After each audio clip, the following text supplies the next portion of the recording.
Monsieur le ministre, et merci pour cette invitation. Je voudrais dire que l'activité n'est pas le des mines. Le secteur minier a ceci de particulier, en particulier la Chambre des mines, c'est que le président n'est que le porte-voix. Voilà. Donc, nous n'aurions pas souhaité mieux, Monsieur le ministre, que de vous rencontrer dès la première semaine de votre prise de service. Nous vous en remercions sincèrement. C'est un signe d'intérêt et de considération que nous mesurons à sa juste valeur.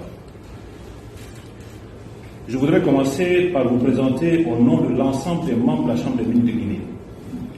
Et si les collègues le permettent, ceux qui ne sont pas membres de la Chambre des mines et qui sont dans cette salle ou en dehors de cette salle, vous exprimer nos vives félicitations et aussi nos encouragements les plus sincères dans l'accomplissement de la mission si importante qui vous a été confiée par le président de la transition, le colonel Mamadi Doumbouya, chef de l'État. Je voudrais vous donner aussi, ici, l'assurance de notre soutien et de notre accompagnement dans la conduite des affaires de notre secteur qui embrasse aussi bien les administrations et agences publiques et parapubliques qui sont sous votre autorité directe, mais aussi les investisseurs et opérateurs du secteur minier et leurs sous-traitants, fournisseurs et toutes les parties prenantes associées à nos activités. Monsieur le ministre, nous sommes à un moment important de notre histoire. Aussi, à un moment critique dans le processus de développement économique et social de notre pays. Le secteur minier aussi vit le caractère volatile des cours des matières premières minérales et aussi des marchés financiers.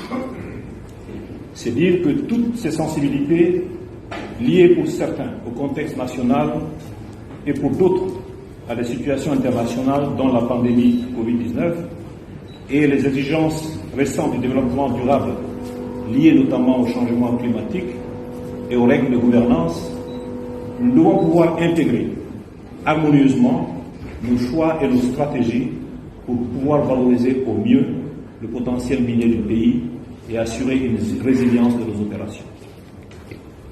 Je n'ai aucun doute que vous mesurez tous ces enjeux et qu'ensemble, chacun dans son rôle, nous pourrions impulser le secteur pour que la dynamique en cours ne s'estompe ni ne soit annihilée par des entraves et lourdeurs qui entameraient l'attractivité du pays et la compétitivité du secteur. Vous êtes du métier, heureusement, donc un confrère.